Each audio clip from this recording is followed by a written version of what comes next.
Dans la paracha Vaetranan, au chapitre 6, verset 4, il est écrit « Shema Israël, Hashem Elokeinu, Hashem Echad » Écoute Israël, l'Éternel est notre Dieu, l'Éternel est un. Cette profession de foi que tout juif prononce chaque jour à son lever et à son coucher vient proclamer l'existence de Dieu et surtout son unicité. Nous allons, dans le thème de la lecture du schéma Israël, poser 4 questions et y répondre. Première question. Pourquoi la lecture du schéma Israël commence par le mot schéma qui veut dire écoute. Écoute Israël. Ça aurait été plus normal de commencer par, au lieu d'écoute Israël, vois Israël, ou bien crois Israël en l'existence de Dieu et à son unicité. Donc la question est, pourquoi est-il écrit schéma écoute?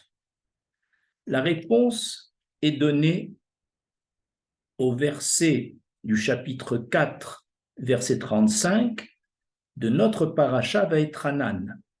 Il est écrit Ata ra'ata la darat ki Hashem ou Elohim ein rod milvado. À toi, Israël, il t'a été donné de voir la reconnaissance que l'Éternel existe et qu'il n'en est point d'autre. En effet, après les phénomènes visibles qui ont mené à la sortie d'Égypte, après la révélation divine où les béné Israël ont vu de leurs propres yeux la révélation des 10 commandements, Israël, par cette vision, a été convaincu et de l'existence de Dieu et de son unicité. C'est pourquoi il n'est plus besoin dans les générations futures de renouveler le miracle de la vision. Mais alors, comment les générations vont-elles avoir ces informations? Par tradition orale, par le mot schéma. Écoute la transmission de tes ancêtres, que ce que nous, on reçoit aujourd'hui, on l'a reçu de notre père, qui lui-même l'a reçu de son grand-père, en remontant jusqu'à l'époque de Moshe Rabbeinu. Ainsi, c'est le savoir transmis par nos ancêtres, de père en fils, de génération en génération, qui assure cette tradition, et c'est pour ça que ça commence par schéma. Écoute bien, Israël, de ton origine même, on ne te demande plus de voir, c'était pour la génération du désert, on te demande d'entendre, d'écouter. Et c'est la raison pour laquelle le Kriyat Shema commence par Shema Israël, écoute Israël, et non pas vois Israël, et non pas crois Israël. Dans le second paragraphe qui va suivre, le terme « écoute Israël » va être justifié d'une autre façon. Deuxième question. Dans quelles circonstances le schéma Israël a-t-il été prononcé par nos ancêtres, ainsi que la phrase, la louange qui suit, « Baruch Shem Kevod Malchuto Lerolam Vaed ». Ces circonstances sont rapportées une fois dans le Talmud Pesachim et 2 fois dans le Midrash. Je vais donc citer ces 3 circonstances. D'abord, dans le Talmud Pesachim à la page 56a.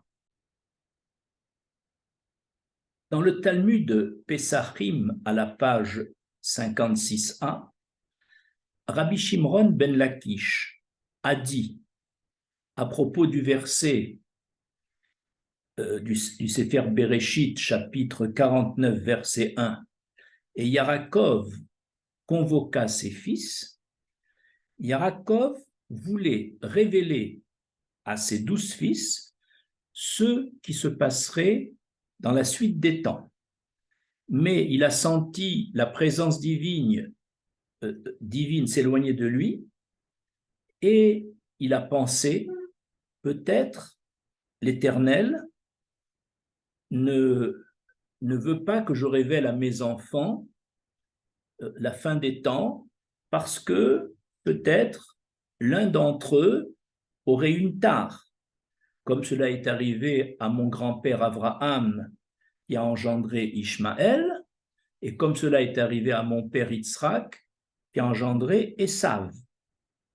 Alors, dans son inquiétude, les Shvatim, les 12 fils d'Israël, ont dit ensemble, Shema Israël, écoute Israël en s'adressant à leur père, Hachem Elokeinu, l'Éternel est notre Dieu, et Hachem Echad, et Dieu est unique.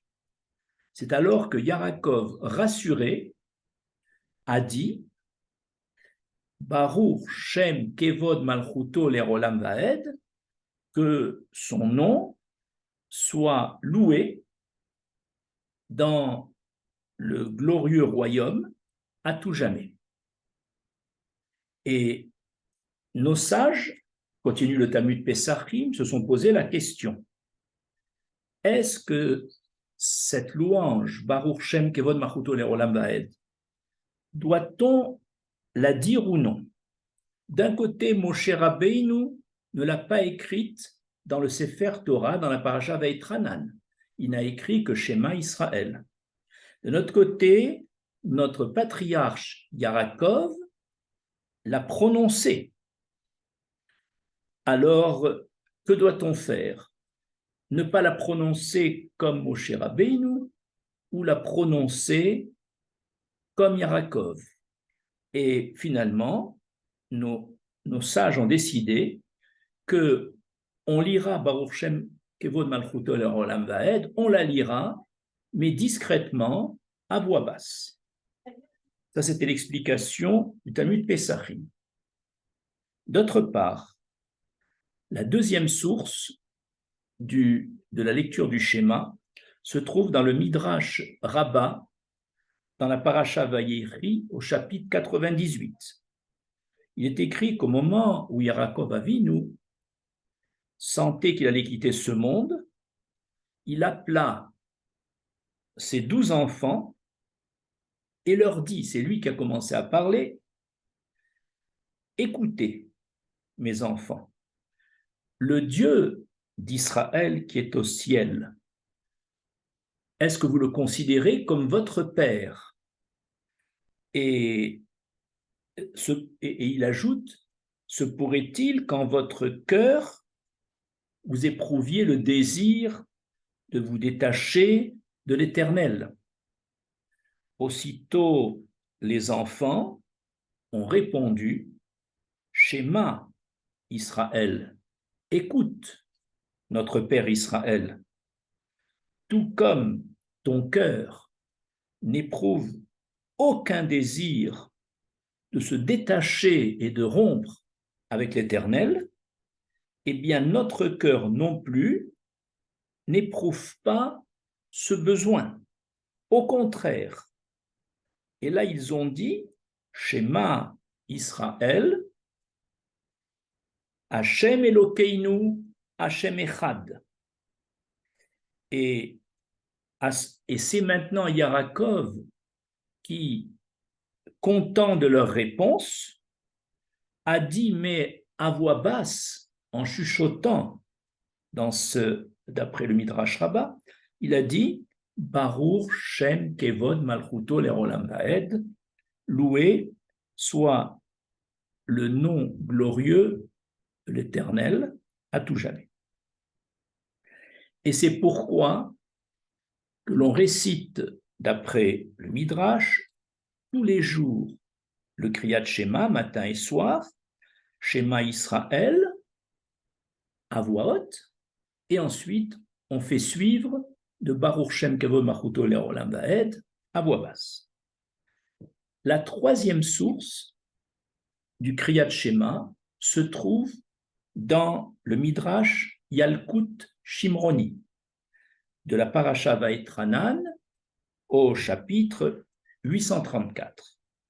Il est écrit que lorsque Moshe Rabbeinu est monté durant 40 jours dans le ciel, il a entendu dans la cour céleste les anges réciter chaque jour la louange Baruch Shem Kevod Malchuto Lerolam Vaed. Alors Moshe, lorsqu'il est descendu, il a appris cette louange au béni Israël, mais avec cette condition de la réciter à voix basse. Pourquoi? Cette parabole l'explique. La parabole est la suivante, d'après le Midrash Yalkut Shimroni. Un homme, traduisez Moshe, a volé un bijou, c'est-à-dire la louange, dans le palais du roi, donc dans le ciel. Et à son retour, il a donné ce bijou, donc cette louange, à son épouse, traduisez les bénis Israël, en recommandant à son épouse: ne te pare pas de ce bijou en public, mais seulement discrètement dans ta maison.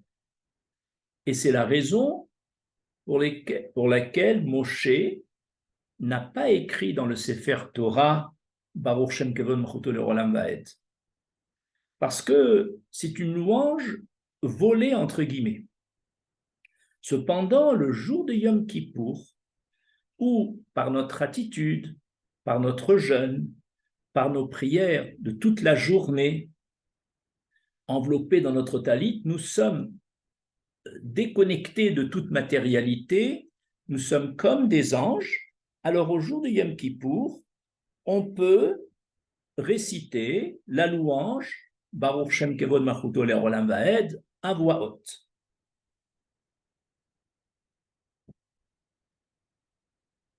Troisième question.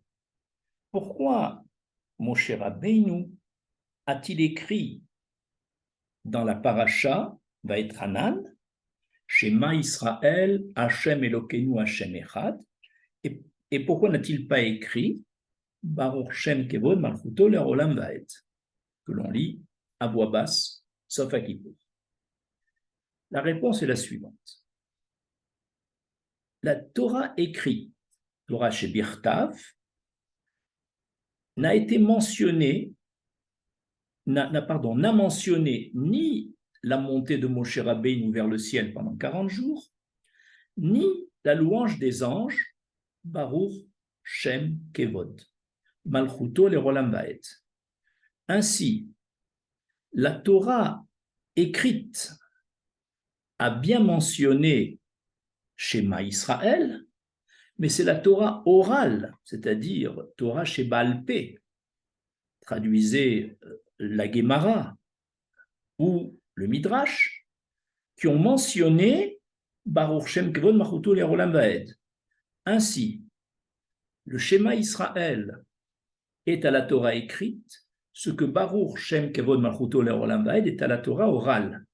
Alors on se pose la question, quelle est cette différence entre la Torah écrite et la Torah orale?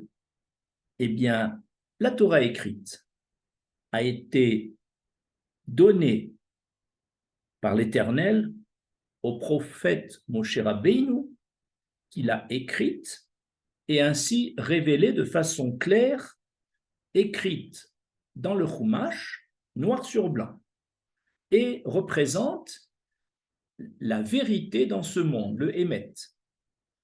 Par contre, la Torah orale n'a pas été écrite noir sur blanc dans le Chumash, mais elle a été transmise oralement de génération en génération depuis Moshe Rabbeinu et jusqu'à nos jours. Et là, c'est un problème de confiance en la vérité de la Torah orale. Ainsi, la Torah écrite est associée au Hémet, à la vérité, alors que la Torah orale est associée à la Emouna, à la confiance, sans preuve. Ainsi, on comprend que Moshe a écrit Shema Israël dans la Torah parce que l'unicité de l'Éternel nous est apparue clairement à la sortie d'Égypte et au Har Sinaï, et on en est convaincu. Donc, on peut proclamer cette unicité à voix haute parce que ça vient du plus profond de nos cœurs, sans aucun doute. Par contre, la louange Baruch Shem Kevod Machuto Le'olam Va'ed, qui est associée à l'expression Akol Bara Lirvodo, tout ce que l'Éternel a créé dans ce monde, c'est pour sa gloire, cela n'est pas tellement enraciné dans nos cœurs. En effet, il nous est difficile, par exemple, de dire que tout ce qui est autour de nous, c'est pour la gloire d'Hachem. Nous ne sommes pas convaincus de cela. Et c'est pourquoi le Baruch Shem Kevod Machuto Le'olam Va'ed, n'étant pas bien enraciné dans nos cœurs, va se lire à voix basse, sauf le jour de Kippour, où on arrive à un niveau tel qu'on peut réciter à voix haute. Par contre, ça c'est pour l'homme. Par contre, pour les anges qui n'ont pas de Yetzer Hara et qui adhèrent à 100% à la vérité du ciel, alors eux, ils peuvent faire cette louange à voix haute, quotidiennement, non seulement le schéma Israël, mais même Baruch Shem Kevod Machuto Le'olam Va'ed.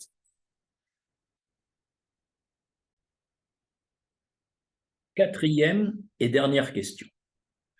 Pourquoi est-ce Yarakov et ses 12 fils qui sont à l'origine du schéma Israël? Nous avons vu dans le Talmud Pesachim que ce sont les fils de Yarakov qui ont dit pour la première fois Shema Israël, Hachem Elokeinu, Hachem Echad. Ce sont eux.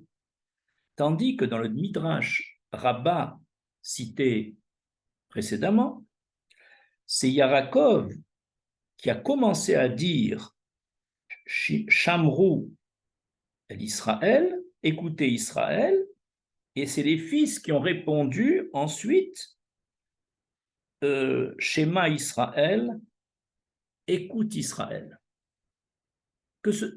Alors, dans un côté, c'est les fils qui l'ont dit, un côté, c'est Yarakov qui a commencé à initier ça.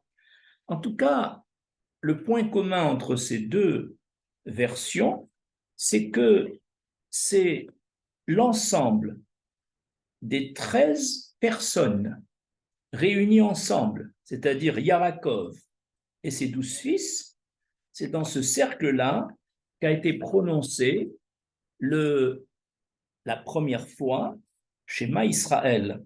La question est pourquoi est-ce avec Yarakov et ses 12 fils que devait se réciter pour la première fois la louange, ou plutôt la profession de foi, Shema Israël, Hachem Elokeinu, Hachem Echad.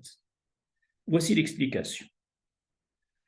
Nos avot, nos 3 patriarches, Abraham, Yitzhak, Yarakov, et en particulier Yarakov, qui est appelé Israël, sont comparés au tronc d'un arbre solide qui constitue la nation d'Israël.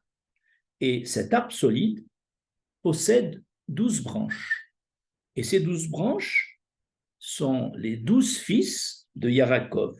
Chaque branche a sa spécificité, comme chaque tribu a sa spécificité, mais les branches et le tronc font un, puisque les branches tirent leur sève et leur développement du tronc représenté par les patriarches et notamment par Israël. Et du fait que les 12 fils sont donc directement liés à ce tronc, donc à leur père, et comme Yarakov est celui qui s'est attaché à l'Éternel et à son unicité au plus haut niveau des 3 patriarches, puisque c'est lui qui a été le Hav par excellence, ses fils, rattachés à leur père, ont ressenti cet attachement de leur père à l'Éternel et le fait que leur père voyait l'Éternel comme un, eh bien cela a été transmis, cette notion de Achdout, d'unicité, a été traduite aux enfants grâce à leur père.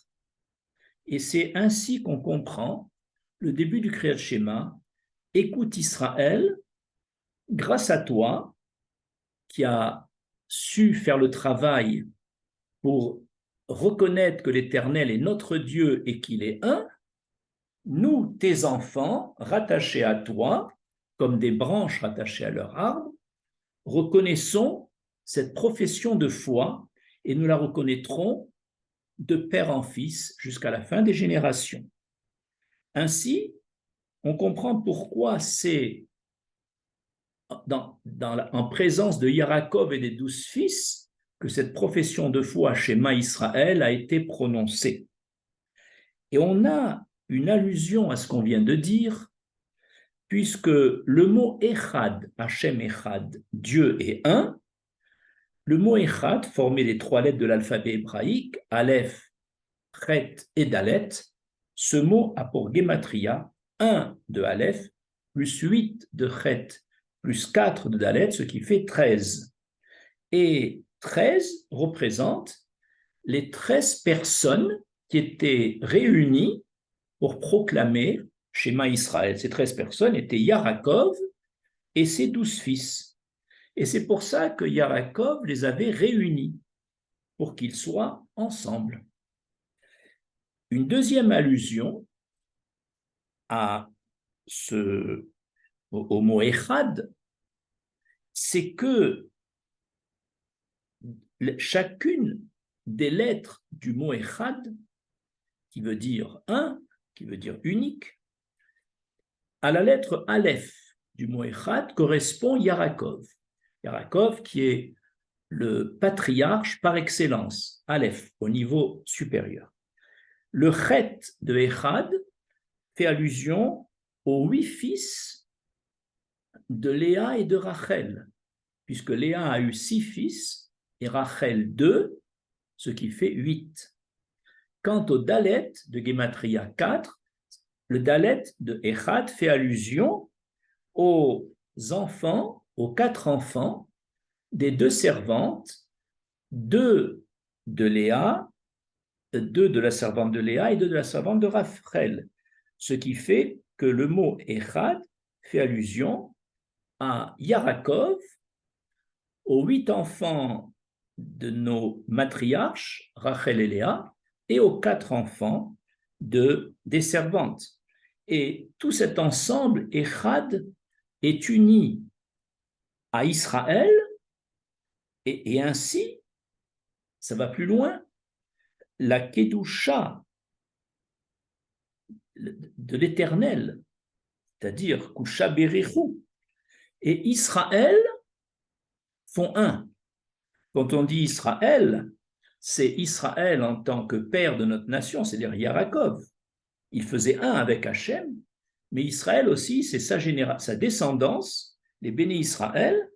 Ainsi, grâce au mérite de notre père Israël, Yarakov, qui a su s'attacher fortement à l'Éternel, nous, les béné Israël, à travers cet attachement entre Israël et Akadosh Baruch Hu, nous étant les branches de notre Père Israël, nous sommes jusqu'à ce jour attachés à l'Éternel et reconnaissons non seulement son pouvoir de Dieu, mais également son unicité dans le monde. Je vous remercie.